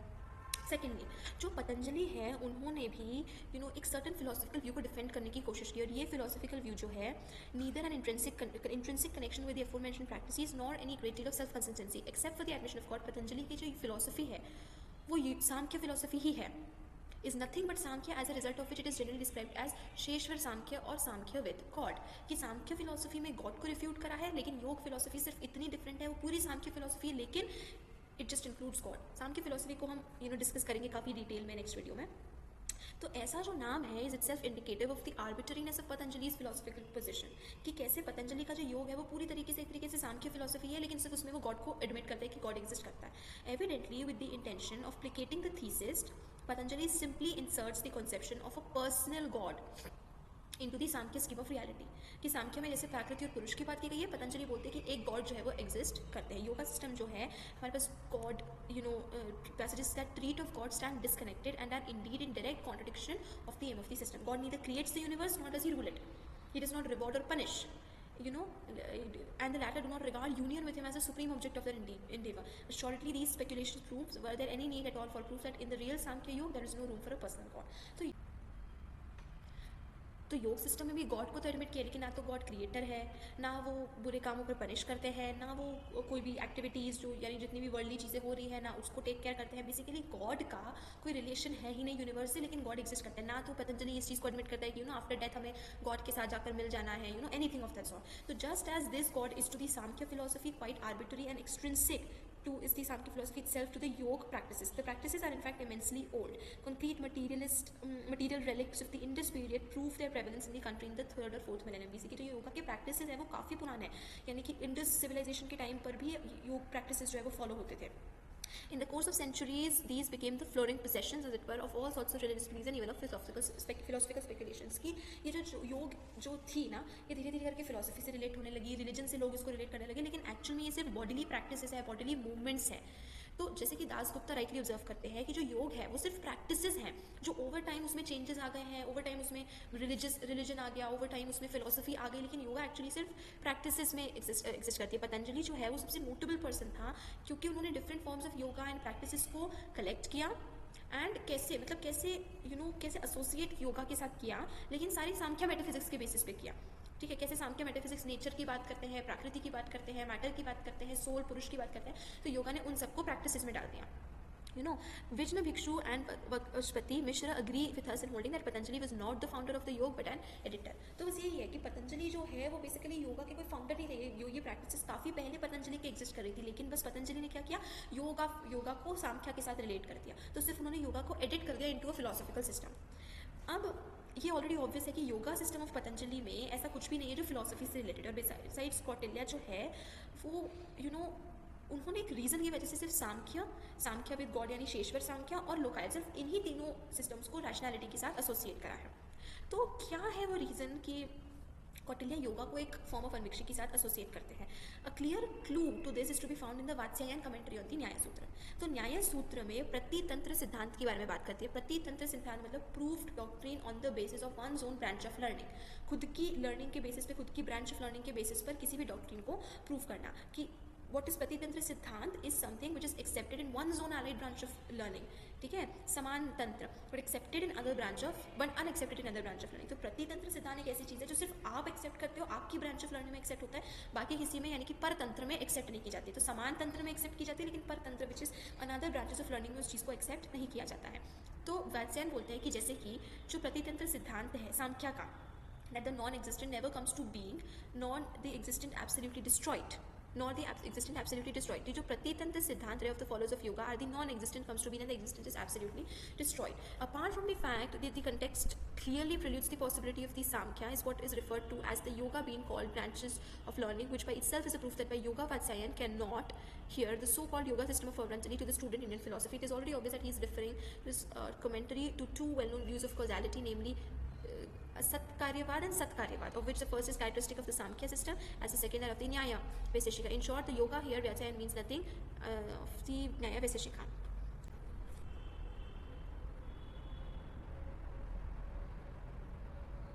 तो अब हमारे पास क्या सॉलिड एविडेंस है कि जो सत्कार्यवाद और असत्कार्यवाद की बात करते हैं, तो कौटिल्य ये चीज़ एक चीज़ प्रूव कर देता है कि जो योग, जिस योग को कौटिल्य रेफर करते हैं वो न्याय वैशेषिका का पुराना नाम है, and it is not that Sankhya with God, it is an old name for न्याय वैशेषिका। तो ये चीज़ प्रूव हो जाती है कि कौटिल्य न्याय वैशेषिका को इंक्लूड तो करते हैं, but not under the name of Nyaya Vaisheshika, but under the name of Yoga. तो फणिभूषण का एक कमेंट हमें देखने मिलता है कि व्यात्सायन जो है वो बहुत सारे थीसिस मेंशन करते हैं by the followers of yoga, लेकिन वो इन फॉलोअर्स को कैसे रेफर करते हैं? They can not be the followers of the well known yoga system of Patanjali, क्योंकि they are different, but they are the followers of yoga. We can understand it only by Naiyayikas and the Vaisheshikas. तो योगा के followers को कैसे refer किया जाता था, मतलब व्यात्सायन कैसे रेफर करता था बेसिकली न्यायिक्स और वैशेषिक्स को, जो कि न्याय वैशेषिका स्कूल के फॉलोअर्स है, उसको योगा, उसको बेसिकली वात्स्यायन रेफर करता था एज योग फॉलोअर्स, योगिक्स। तो as mention by Vatsyayana as their pratitantra siddhantas are characteristic of the Naiyayikas and Vaisheshikas alone. किसी भी केस में जो वैशेषिका सिस्टम है उसको योग के नाम से जाना जाता था, और इसके अकॉर्डिंग जो जैन फिलोसोफर जो विद्यानंद स्वामी थे उन्होंने अपने पत्र परीक्षा में लिखा है कि वो कन्नड़ के एक सूत्र को कोट करते लिखते हैं कि as it is said by the followers of yoga. तो Kanada basically Vaisheshika system of philosophy के बहुत फेमस फिलोसोफर थे। तो एक तरफ विद्यानंद स्वामी जो जैन फिलोसोफर थे वो लिखते हैं कि कन्नड़ के फॉलोअर्स, ये बोलते हैं कन्नड़ मतलब कन्नड़ और उनके फॉलोअर्स बोलते हैं, और बोलते हैं कि ये फॉलोअर्स ऑफ योगा है। तो इसका मतलब Kanada belong to Vaisheshika school, and वो उनको इक्वेट किया जा रहा है फॉलोअर्स ऑफ योगा के साथ। That means yoga was the old name for the Vaisheshika school. उसी तरीके से गुणरत्न जो है वो भी न्याय के डिस्कशन में बोलते हैं कि the Naiyayikas also known as the yogas. That means कि न्यायिका के लिए भी योगस यानी कि फॉलोअर्स ऑफ योग का यूज़ किया जाता था। तो गुणरत्न और विद्यानंद स्वामी दोनों ये चीज़ मेंशन करते हैं कि योगा के followers are the followers of Nyaya and Vaisheshika school. तो वात्स्यायन ये चीज़ प्रूव कर देते हैं, फॉलो करते हैं कि ये जो सेम एंशिएंट ट्रेडिशन मेंशन किया गया है, मतलब योगा के फॉलोअर्स यानी न्याय और वैशेषिका के फॉलोअर्स। तो ये doctrines are also the doctrines of Naiyayikas, thus by the followers of Yoga it is to be understood the followers of Nyaya Vaisheshika. लेकिन इसका हमें एंशिएंट ट्रेडिशन में क्या देखने को मिलता है? क्यों एक तरफ तो न्याय वैशेषिका है, दूसरी तरफ फॉलोअर्स ऑफ योगा है, ऐसा क्यों है? तो जो ज़्यादा ऑर्थोडॉक्स एक्सप्लेनेशन है वो ये है कि वो ट्रेडिशनली शैव योगिन्स माने जाते थे, देखे जाते थे। तो that is Prasastapad example says that Kannad received insight into the Vaiseshika doctrine as a result of pleasing Shiva with his yoga practices। तो ऐसा क्यों बोला जाता है कि कन्नड़ ने जब अपनी योगा प्रैक्टिसेस की, योगा को फॉलो किया, उससे उन्होंने शिवा को बेसिकली इंप्रेस कर दिया, फिर शिवा ने उनको इस नॉलेज के साथ इम्पार्ट किया, ये ब्लेसिंग दी कि उनके पास ये वैशेषिका सिस्टम की सारी नॉलेज है। तो इसीलिए उनके फॉलोअर्स को शैव योगिन्स भी बोला जाता था। तो ये एक ऑफकोर्स ये एक बहुत ही मेजर माइथोलॉजी है। तो Phani Bhushan has a remarkably logical alternative also. ये तो हमारा माइथोलॉजिकल आंसर होगा कि क्यों उसको योगिन्स बोलना चाहते थे, क्योंकि कन्नड़ ने योगा प्रैक्टिस की जिसके बाद उनको वैसे शिखा की नॉलेज हुई। इसका फनी भूषण एक लॉजिकल ऑल्टरनेटिव क्या देते हैं कि योग का मतलब होता है संयोग, कंजंक्शन, और न्याय वैशिखा जो है वैसे शिखा जो है are known as the followers of yoga क्योंकि they subscribe the doctrine of the universe coming into being through conjunctions of eternal atoms. कि न्याय वैसे शिखा में क्या बोले कि एटम्स हैं, क्योंकि वैसे शिखा का एटोमिज्म जो है वो हम प्रीवियस वीडियो में देखेंगे। तो आई रियली सजेस्ट कि आई वुड एक्चुअली सजेस्ट कि आप इस वीडियो के पहले इसके बाद वाला वीडियो देखिए, that would be much more helpful for you इस पर्टिकुलर रीडिंग को समझने के लिए। कि वैसे शिखा में एटमिज्म की बात करते हैं, जो एटर्नल एटम्स एक साथ आके कंबाइन होते हैं जिसके बाद चीज़ें फॉर्म होती है। तो इसका मतलब योग का मतलब संयोग का मतलब आपस में चीज़ों का आके जुड़ना और मिलना। तो कैसे एटम्स आपस में आके मिल रहे हैं और जुड़ रहे हैं, वो संयोग फॉर्म हो रहा है। इसीलिए न्याय वैसे शिखा में जो एटर्नल एटम्स के कंजंक्शन की बात करी हुई है, इसलिए उसको योगा के नाम से भी जाना जाता है। तो इसका मतलब जो फिलोसफी ऑफ एटॉमिक कंजंक्शन है, इसको योग फिलोसफी कहा जाता है। एटम्स का आके एक दूसरे के साथ कंजंक्ट होना, जुड़ना और चीज़ें फॉर्म करना इज ऑल्सो नोन एज योग फिलोसफी। और हमने देखा है कि क्यों इसी वजह से कौटिल्य का जो योगा सिस्टम है वो हो सकता है कि वो पतंजलि का योग सिस्टम नहीं होगा, लेकिन वो कौटिल्य न्याय वैसे शिखा को रेफर कर रहे होंगे। कुप्पू स्वामी जो है वो इसके लिए और भी ज़्यादा एविडेंसेस ऐड करते हैं कि कैसे कौटिल्य जो है वो न्याय वैसे शिखा स्कूल को योग स्कूल के नाम से रेफर करते थे। तो कौटिल्य का जो अर्थशास्त्र है वो एक चीज़ और मेंशन करता है कि जो टाइप्स ऑफ थॉट होते हैं, जिसमें अन्वीक्षिकी आता है इन द स्टेटमेंट संयम योगो लोकायतम, संयम योगो लोकायतम चैत्य अन्वीक्षिकी। इसका मतलब कि इसमें न्याय वैसे शिखा का ऐसा पर्टिकुलर कोई मेंशन तो नहीं है। तो संख्यम यानी सांख्य, योग, लोकायतम, ये है अन्वीक्षिकी के 3 schools. Those who are sufficiently familiar with the use of the word yoga in the old sense of Vaisheshika as it is found use for instances in Vatsyayana's bhashya are not like to consider it a strain interpretation to take the word yoga in the sense of Vaisheshika. तो जो लोग इसी के साथ familiar है कि वैसे शिखा को योग स्कूल के नाम से जाना जाता था, वो योग को न्याय वैसे शिखा स्कूल के साथ ही इंटरप्रेट करेंगे।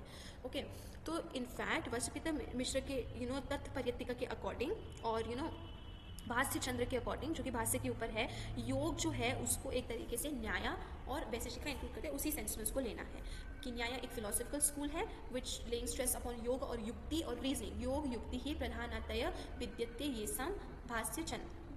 Now Jacobi completely misses all this and is led to conjecture on the possible cause of Kautilya's silence over न्याय वैसे शिखा। तो जेकबी जो है, हरमन जेकबी, इन सब चीज़ों को अकाउंट में ना लेते हुए उसका मानना है कि कौटिल्य चाहे वो एक्चुअली न्याय वैसे शिखा को मेंशन ही नहीं करते और वो इस चीज़ को एनकाउंटर नहीं कर पाते कि उनके लिए योग का मतलब ही न्याय वैसे शिखा स्कूल है।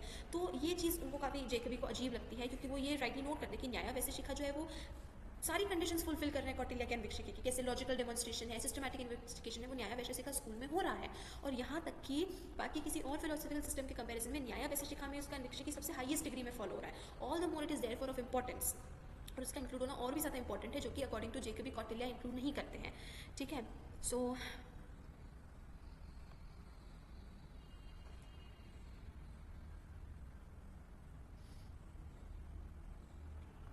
ये चीज़ हमने क्लियर कर ली है कि कौटिल्य जो है वो न्याय वैसे शिखा सिस्टम्स को बाय द नेम ऑफ योग रेफर करते हैं।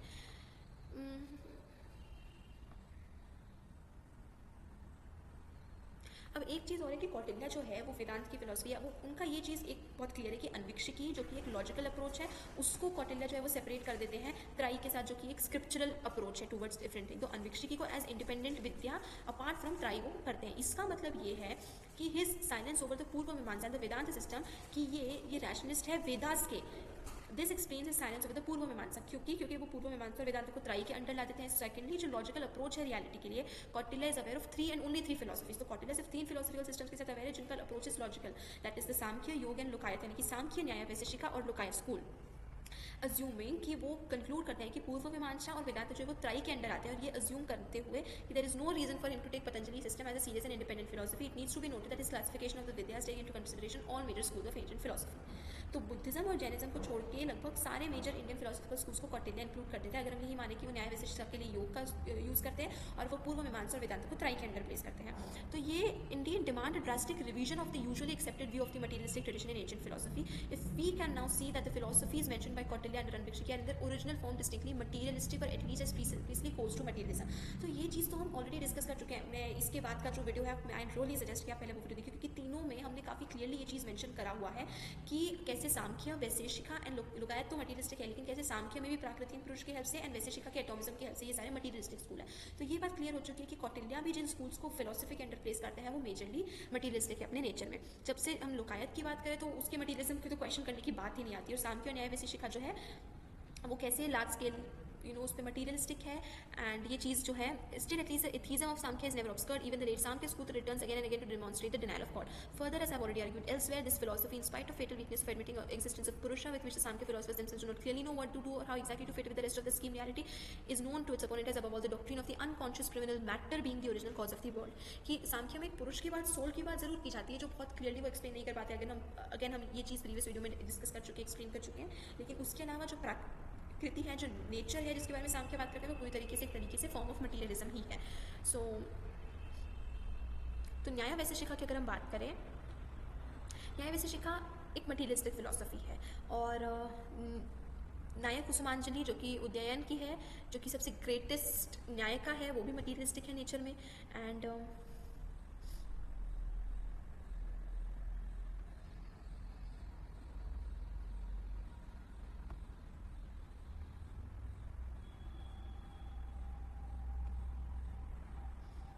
तो अब what he'll do is कि वो एक्सप्लेन करेंगे how the Nyaya and Vaisheshika school are materialistic in nature. Okay, अब देखते हैं, शुरुआत करते हैं न्याय वैशेषिका की में सिस्टम में गॉड की क्या पोजीशन है। तो उदयन की जो न्याय कुसुमांजलि है वो गॉड की एग्जिस्टेंस को प्रूव करते हैं। Okay, the Indian classic claiming to prove his existence. To his honest readers, however, the original works on the philosophy, which the Nyaya Sutra and Vaisheshika Sutra, are likely to prove disappointing for the claim कि न्याय कुसुमांजलि में तो God की existence prove हो रही है, लेकिन न्याय वैशेषिका की जो बाकी डॉक्ट्रिन्स हैं उसमें गॉड की एग्जिस्टेंस को डिसअप्रूव किया गया है।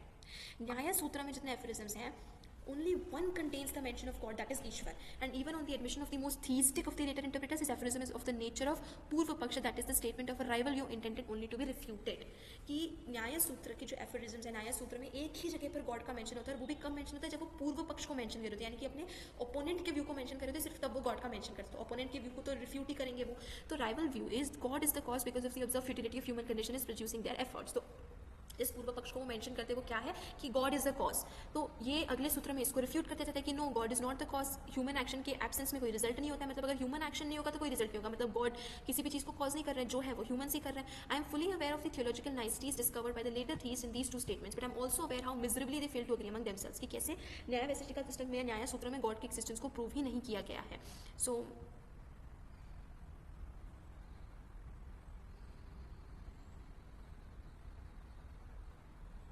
तो जैसे जो वेदांतिस्ट थे जैसे कि शंकर और रामानुजन, उनके अकॉर्डिंग सिर्फ ह्यूमन एक्शंस जो है वो कोई भी चीज़ अपने आप से प्रोड्यूस नहीं कर सकते हैं, उसके लिए गॉड का होना ज़रूरी है।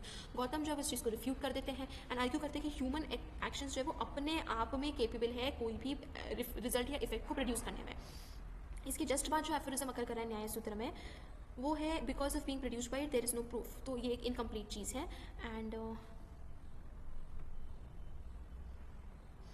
और इसको ये इनकम्प्लीट है because being produced there is no proof, ये इनकम्प्लीट है, जिसको एक तरीके से फिलोसफर्स, थिंकर्स, हिस्टोरियंस ने इंटरप्रेट किया है कि because the result of the human action is being produced by the action itself there is no proof of the existence of God.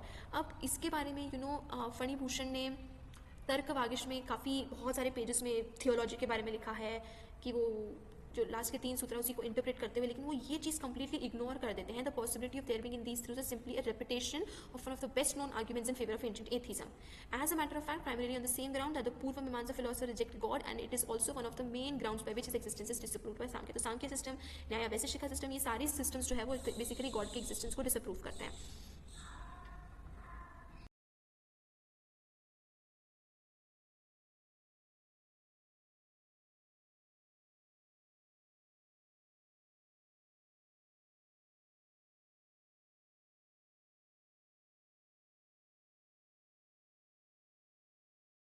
उसी तरीके से वैशेषिका सूत्र में भी वेदास जो है उसकी ओरिजिन या उसको कैसे स्क्राइब किया वो डिवाइन ओरिजिन की नहीं है, वो गॉड की रिवेलेशन नहीं है, बल्कि वो सुप्रीम विजडम इंटेलिजेंट लोगों के द्वारा लिखी हुई है। तो जैसे न्याय सूत्र में गॉड के एग्जिस्टेंस को नहीं प्रूव किया, वैशेषिका सूत्र में भी गॉड के एग्जिस्टेंस को एक तरीके से डिनाई ही किया गया है। तो वैशेषिका सूत्र के अकॉर्डिंग वेदास को किसने प्रोड्यूस किया है? ऐसे लोगों में हुआ वेरी वेरी इंटेलिजेंट और उनके फर्स्ट हैंड एक्सपीरियंस रहे हैं फैक्ट्स में, दे आर द वंस जिन्होंने वेदास को प्रोड्यूस किया है।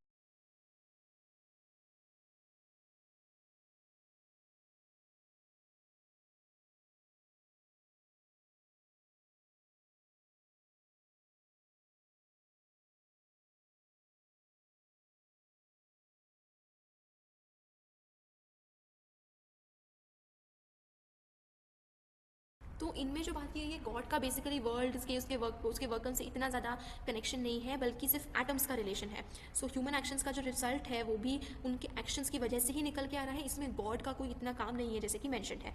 तो गॉड का सिर्फ कितना हाथ है क्रिएशन ऑफ यूनिवर्स में कि सिर्फ वो एक दो इनिशियल एटम्स का उन्होंने कंजंक्शन किया, मतलब एक दो बार ऐसा हुआ कि उन्होंने दो एटम्स को मिलाया, कंजंक्ट किया, उसके बाद से सारा काम जो है ह्यूमन एक्शंस की वजह से, वो एटम्स की वजह से अपने आप से हुआ है। इसमें गॉड का लेना देना नहीं, सिर्फ गॉड ने थोड़ा सा शुरुआत में कंजंक्शन किया है कुछ एटम्स का। तो left only with this limited function, जो ओमनीपोटेंट क्रिएटर यानी जो गॉड है is a claimed as the efficient cause of the world, कि सिर्फ एक शुरुआत में वन और टू एटम्स का कंजंक्शन गॉड ने किया है। Now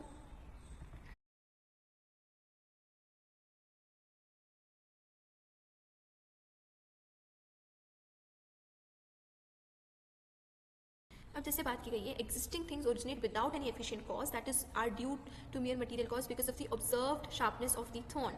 Then another sutra says absence of efficient cause being itself a form of efficient cause, the alleged absence of the efficient cause is untenable. And the next sutra says objection is unsustained because of the clear difference in meaning of an efficient cause and the absence of an efficient cause. अब ये सूत्रास का मतलब क्या है? सबसे पहला point यहाँ पर ये है कि वकस्पति जो है, मिश्र जो है, वो इन तीन सूत्रास को constitute a complete section of the text. So this amounts to the assertion that the third of the above sutras contains the final position of the author.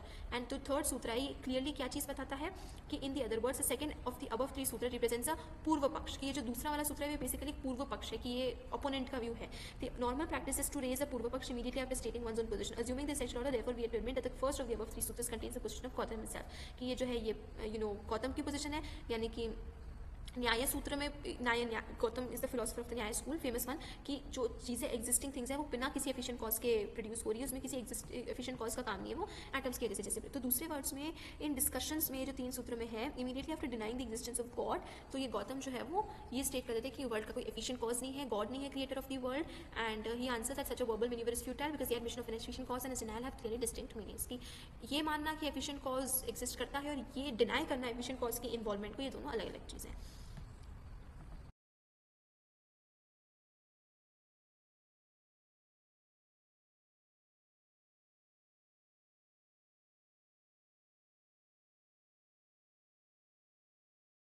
तो अब गौतम यानी कि न्याय सिस्टम कैसे, यानी नॉट न्याय सिस्टम, हम गौतम से न्याय सिस्टम को इक्वेट नहीं करेंगे क्योंकि Gautam is only one philosopher of the न्याय स्कूल ऑफ फिलोसफी, लेकिन गौतम कैसे आंसर करता है कि फिर अगर एफिशिएंट कॉज या कोई God creator of the world नहीं तो चीज़ें कैसे क्रिएट हो रही है? It is by the doctrine of purely natural causation, यानी कि स्वभाववाद, जो कि वो बताते हैं the observe sharpness of the thorn. ठीक है, तो what Gautama tries to tell is कि ये जो कांटे हैं उनको इतना शार्प किसने बनाया, इतने अलग अलग प्रकार के पक्षी और जानवर किसने बनाए, गन्ने को मीठा किसने बनाया, नीम को कड़वा किसने बनाया, ये सारी चीज़ें जो है वो नेचर प्रोड्यूस करता है। सो स्वभाववाद का जो है because of the observe sharpness of the thorn, Gautam यही चीज़ बोलता है स्वभाववाद की कोई एफिशिएंट कॉज नहीं है, कोई गॉड नहीं है एज अ क्रिएटर, एक सब मटीरियल कॉज हो रहा है कि जो नेचर के खुद के लॉज है, जो इनेट नेचर के उसके उसमें इंक्लूडेड है नेचर के बेसिकली वर्किंग में, वो जो उसका ऑपरेशन है नेचर का सेल्फ ऑपरेशन है, उसी की वजह से ये डिफरेंट वेराइड चीज़ें जो है वो प्रोड्यूस हो रही है।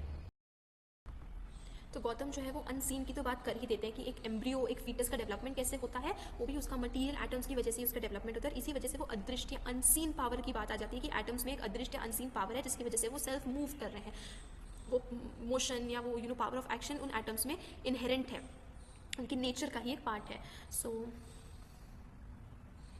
कैसे एक नीडल जो है वो अपने आप मैग्नेट की तरफ मूव करने लगती है, कैसे वाटर जो है वो प्लांट बॉडीज़ की तरफ मूव करती है तो टाइडल वेव्स प्रोड्यूस होती है। इसका मतलब अदृश्य का काम कि कैसे एटम्स जो है उसमें भी एक अनसीन पावर है जिस वजह से वो मूवमेंट या एक्शन उनमें हो रहा है। So the doctrine of निमित्त कर्म and the doctrine of the adrisht are fundamentally different, and Gautam's acceptance of the former in the first context does not necessarily mean his acceptance of the latter in the other context altogether. कि अदृष्ट मतलब unseen और निमित्त कर्म मतलब कि हाँ efficient cause का इन्वॉल्वमेंट नहीं है एंड चीज़ें जो है वो उसकी नेचुरल कॉजेशन की वजह से हो रही है। तो व्याख्यान के अलावा भी ग्राउंड्स है ये सोचने में कि Gautama himself sticks to the doctrine of svabhava bhava, कि वात्सायन ने तो ये एक्सप्लेन किया कि क्यों गौतम जो है वो नेचुरल कॉजेशन की थ्योरी को मानते हैं, लेकिन उसके अलावा हमारे पास एविडेंस है कि गौतम जो है वो स्वभाव भाव को एक्सेप्ट करते हैं, not the efficient cause of world के एग्जिस्टेंस को। तो द डॉक्ट्रिन ऑफ स्वभाव भाव is characteristic only of the materialist. ये जो नेचुरल कॉजेशन वाली चीज़ें सिर्फ मटीरियलिस्ट मानने की चीज़ें नेचर में उनके खुद के उसकी वजह से हो रही है, अपने आप से हो रही है। तो यूजुअली लुकायत्स का ही ये डॉक्ट्रिन रही है स्वभाव भाव की, नेचुरल कॉजेशन की। एंड हम इसको सांख्यास को भी कहीं ना कहीं बेसिकली वो करते हैं कि स्वभाव भाव की जो डॉक्ट्रिन है। We can now see the full justification of Kautilya's mention of Samkhya Nyaya Vaisheshika along with लुकायत, कि क्यों कौटिल्य ने सांख्य, न्याय वैशेषिक और लुकायत, क्योंकि तीनों ही कहीं ना कहीं मटीरियलिस्टिक स्कूल है, इसलिए कौटिल्य इन्हें तीनों स्कूल्स को under one branch of knowledge place किया है। जो 3 फिलोसफीज हैं ये रियल रैशनलिस्टिक अप्रोच की बात करते हैं, एंड कौटिल्य एटलीस्ट कौटिल्य इस चीज़ को आइडेंटिफाई कर पाए कि ये तीनों अथीस्टिक है, तीनों मटीरियलिस्टिक है, तीनों रैशनलिस्टिक है। वन इंपॉर्टेंट थिंग जो कि ऑथर और मेंशन करते हैं कि जो न्याय वैशेषिक का मटीरियलिस्टिक कैरेक्टर है उसको सीरियसली क्वेश्चन किया जाता है। This philosophy it is usually assumed is an atmavidya और adhyatma vidya, that is the doctrine of the soul and salvation. तो एक बात और आती है कि न्याय वैशेषिक को एक आत्मविद्या या अध्यात्म विद्या के साथ रिलेट किया जाता है कि सोल हमारा जो सोल है उसकी सैल्वेशन, उसको फ्रीडम, उसको मोक्ष, लिबरेशन जो भी मिलना चाहिए। लेकिन इस वजह से तो न्याय, अगर हम ये क्लेम करेंगे कि उसमें आत्मविद्या है न्याय वैशेषिक का, तो मतलब वो मटीरियलिस्टिक नहीं हो सकता। लेकिन ये क्लेम भी गलत है। वैत्सायन जो न्याय के फेवर में क्लेम करते हैं वो चीज़ इस चीज़ को एक्सेप्ट करते हैं। फैक्ट ये है कि अगर हम पूरे न्याय सूत्र को देखें, ये न्याय सूत्र बेसिकली लॉजिकल इश्यूज़ के ऊपर बेस्ड है, लॉजिकल इश्यूज़ का डिस्कशन है of the topics relating to the technique of debate. ठीक है, तो ये ऐसे लॉजिकल इश्यूज़ के ऊपर बेस्ड है। तो वो स्टार्ट होता है with the declaration the knowledge of these topics, जो न्याय की 16 कैटेगरीज हैं, leads to the highest good, कि जब हमारे पास सही चीज़ के बारे में नॉलेज होगी तो हम हाईएस्ट गुड या लिबरेशन की तरफ पहुँचेंगे। That means the awareness of these knowledge of the goods. The concluding portion is absolutely unconcern with the highest good. तो शुरुआत तो वो हाईएस्ट गुड के साथ होती है, लेकिन जो कंक्लूडिंग पोर्शन है जब वो एंड होता है तब उसमें लिबरेशन, हाईएस्ट गुड वगैरह की बात कुछ नहीं की जाती है, वो सिर्फ डिबेट की टेक्निक्स के बारे में बात की जाती है। तो a genuine treaty on salvation would not surely forget the topic of salvation while reaching it's conclusion. तो अगर ये जेन्युइनली एक सैल्वेशन के ऊपर बेस्ड होता तो वो शुरू सैल्वेशन से किया था तो खत्म भी सैल्वेशन पर ही होता। वात्स्यायन इस चीज़ को रियलाइज करते हैं, और न्याय अगर सच में सोल और सैल्वेशन और इन सब के ऊपर बेस्ड होती तो फिर न्याय सूत्र जो है वो प्रमाण यानी वैलिड नॉलेज और समझ यानी डाउट समस्या यानी डाउट, इन चीज़ों पर इतना क्यों फिर वो फोकस देते, फिर वो न्याय सूत्र में और भी ज़्यादा सैल्वेशन और सोल के बारे में की जानी चाहिए थी बातें। सो वैत्सायन बोलते हैं कि मैनकाइंड के बेनिफिट के लिए 4 ब्रांचेस ऑफ नॉलेज, जिसका खुद का सभी का अपना एक सब्जेक्ट मैटर है, प्रस्थान और प्रिस्क्राइब। इसमें स्टडी ऑफ लॉजिक, अन्वीक्षिक की vidya is the fourth and its unique subject matter consist of these categories namely doubt etcetera. तो वैत्सायन इस चीज़ को बोलते हैं कि अन्वीक्षिक की विद्या में डाउट एंड स्पीच एंड ये सारी चीज़ें आती है, जो न्याय सूत्र जिसके बारे में काफ़ी डिटेल में न्याय सूत्र में मेंशन किया गया। तो न्याय सूत्र में इतना ज़्यादा सोल एंड सैल्वेशन के बारे में मेंशन नहीं है जितना कि वो लॉजिकल इशूज़ एंड डिबेट्स की टेक्निक्स के ऊपर मेंशन है।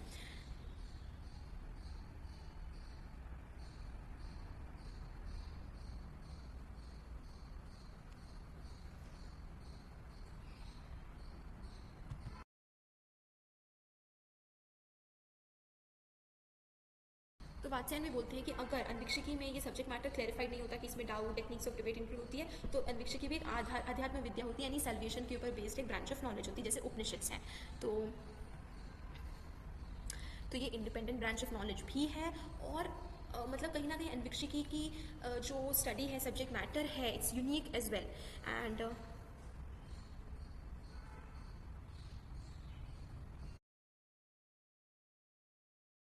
कैसे वात्स्यायन मेंशन करते हैं कि कौटिल्य का जो Anvikshiki is the lamp of all sciences, trayi, varta and danda niti as means of performing all works and the support of all duties.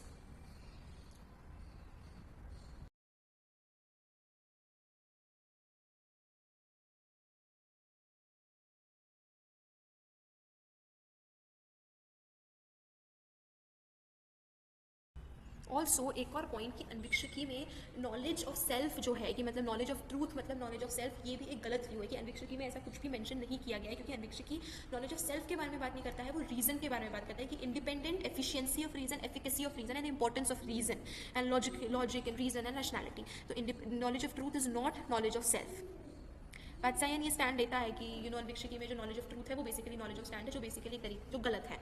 And क्यों ऐसा होता है हमें नहीं पता, क्योंकि गौतम जो न्याय सिस्टम को बिलोंग करते थे, कन्नड़ जो वैशेषिक सिस्टम को बिलोंग करते थे, दोनों ही कहीं इतनी डिटेल में लिबरेशन और इन सब के बारे में, वैदिक अथॉरिटी के बारे में बात नहीं करते हैं।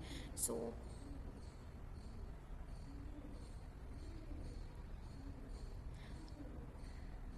you know, when I am not explaining, it is meant for you to read these things, because we have already explained this कि कैसे मनु के followers जो है वो त्राई में भिक्षिक को include करते हैं stuff.